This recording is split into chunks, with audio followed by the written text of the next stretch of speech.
नमस्कार प्यारे साथियों। रीट का रिजल्ट आ चुका है और अब आपको कमर कस लेनी चाहिए आगे के रीट मेंस के लिए। तो रीट मेंस का 7 महीने का समय आपके पास में बचा है। अब 7 महीने में आपकी रणनीति कैसी हो उस पर चर्चा करेंगे। 7 महीने आपको इस प्रकार से देने कि आपका सिलेक्शन 100% हो। ऐसा ना हो कि इन 7 महीनों को भी आप ऐसे ऑब्जर्व कर दो और आपका सिलेक्शन ना हो। तो सिलेक्शन के लिए क्या रणनीति हो? सबसे पहले तो आप एक उचित सामग्री का चयन कीजिए। अगर आपने ऑफलाइन कोचिंग की है या फिर आपने कोई गाइड खरीदी है तो उस पर पूर्ण विश्वास कीजिए। राजस्थान जीके के लिए लक्ष्य, नाथ, सिखवाल, कोई सी भी गाइड जो आपके सिलेक्शन में सिलेक्टेड है, ऐसा नहीं है कि उन गाइडों से आपका सिलेक्शन नहीं हो सकता है पर उस पर आपको पूरा विश्वास करना होगा। और रही बात अपने सब्जेक्ट की, तो सब्जेक्ट में सभी धुरंधर होते हैं। फिर भी अगर आप धुरंधर नहीं हो तो कोई से भी अच्छे लेखक की जो आप जानते हो अपने सब्जेक्ट में, उसकी गाइड आप खरीदिए और उसको ही आप पढ़िए और आपका सिलेक्शन श्योर होगा। और उस पर पूरा विश्वास आपको रखना होगा। ऐसा नहीं है कि किसी ने दूसरी बता दी आप दूसरी खरीद करके नहीं ला रहे हो। इस प्रकार से आप सामग्री इकट्ठा करते रहोगे तो फिर आपका सिलेक्शन नहीं हो पाएगा। तो ऐसे में सीमित सामग्री रखिए। सीमित सामग्री से आपका सिलेक्शन हो सकता है। सीमित सामग्री को बार बार पढ़िए। शॉर्ट नोट्स अगर आपके पास में हो तो उनको पढ़िए। अगर शॉर्ट नोट्स नहीं भी बना रखे हैं तो कोई दिक्कत नहीं है, आप एक रजिस्टर लीजिए और जो भी गाइड पढ़ो उसमें से मेन बिंदुओं को उस रजिस्टर में लिखते हुए आप पढ़िए। और जब एग्जाम का समय नज़दीक आ जाए तो वो जो लिखे हुए बिंदु उन्हीं को 2 4 5 बार आप रिवाइज कर दीजिए तो आपका काम बन जाएगा। इसके अलावा दिशा 2020 की बुक आती है एमसीक्यू के लिए, वो मैं हर बार सजेस्ट करता हूँ। उससे आप अपने राजस्थान जीके को काफ़ी अच्छे से कवर कर सकते हो क्योंकि उसमें टॉपिक वाइज एमसीक्यू है और और क्वेश्चन पेपर जितने भी है उसमें आपको मिल जाएंगे। तो ऐसे में आप उससे अच्छे से बेटर तैयारी कर सकते हो।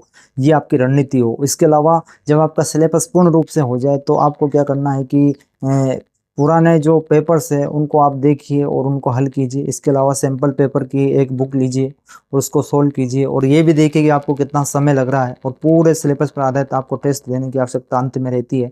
जब आप वो टेस्ट दोगे तो आपका मूल्यांकन ऑटोमेटिकली हो जाएगा और आपका समय प्रबंधन भी बैठ जाएगा। तो सीमित शब्दों में मैं आपको यही कहना चाहूँगा कि एक उचित सामग्री का चयन कीजिए, उसको बार बार पढ़िए, रजिस्टर में मेन बिंदुओं को लिखिए और मुख्य बिंदुओं को लिखते हुए जब आप पढ़ोगे तो आपका दिमाग काफ़ी सक्रिय रहेगा और आपको याद भी होता रहेगा।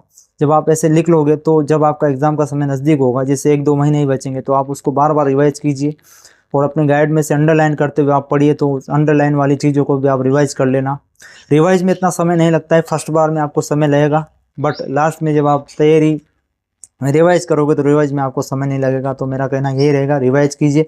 उसके बाद में एमसीक्यू हल कीजिए, जैसे दिशा 2020 की बुक है या फिर कोई सी भी आपके पास में जो वस्तुनिष्ठ प्रश्नों की बुक है उससे आप एमसीक्यू तैयार कीजिए और लास्ट बार में पूरे सिलेबस पर आधारित टेस्ट दीजिए और उन टेस्टों के माध्यम से अपना मूल्यांकन कीजिए और आप जो है जरूर सफल होंगे, मैं आशा करता हूँ। और मेरा आशीर्वाद सदैव आपके ऊपर रहेगा। तो इस प्रकार से आपको तैयारी करनी है और घबराना बिल्कुल नहीं है, तनाव नहीं लेना है। हालांकि समय 7 महीने है लेकिन 7 महीने किसी भी तैयारी के लिए बहुत अच्छा समय होता है, बहुत ही गोल्डन समय होता है। तो 7 महीने आपको ऑब्जर्व नहीं करना है, निरंतरता अपनी पढ़ाई में बनानी है और निरंतर आप मेहनत करोगे तो 100% सफलता मिलेगी।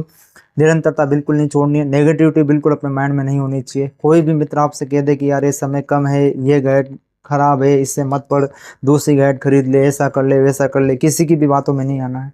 अपने मन में पूर्ण विश्वास रखना है और खुद पर आत्मनिर्भर बनते हुए आपको पढ़ना है, दूसरे के ऊपर निर्भर नहीं रहना है। और इसी प्रकार से आपकी रणनीति होनी चाहिए। ये सीमित शब्दों में मैंने आपको इस वीडियो में समझाया है। अगर आपको मेरी ये कही हुई बातें अच्छी लगी हो तो वीडियो को जरूर आप लाइक कीजिए। अगले वीडियो में फिर से मैं मिलूंगा, तब तक के लिए आप सभी को मेरा प्यार भरा नमस्कार। जय हिंद।